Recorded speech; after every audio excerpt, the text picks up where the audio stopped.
WEA stands for Wireless Emergency Alert.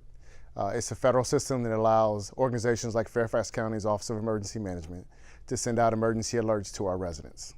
Well, during the test on April 5th at 10 a.m., we are going to send out messages to everybody that's within Fairfax County's boundaries. Our residents will receive an unusual audible sound between 10 a.m. and 10:30, notifying them of an emergency alert. The message will state, "This is an emergency alert from Fairfax County's system. No action is required." The purpose of the test is for the emergency managers in the National Capital Region, Fairfax County's Office of Emergency Management, to get a good idea how valuable this tool is to reach our residents during an emergency.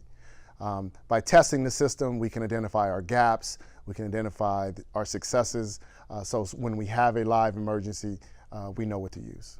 We've had tests using the system before. The National Weather Service has the ability to send you significant weather alerts, and you may have received an Amber Alert from your state agency using this system. There's no action required from Fairfax County residents. However, within an hour of you receiving the alert, there's going to be a social media link sent out via Twitter, Facebook, and all of our other social media platforms. A survey will be within that link. If you click on the link, we ask that you fill out the questions to help us identify the success of this test.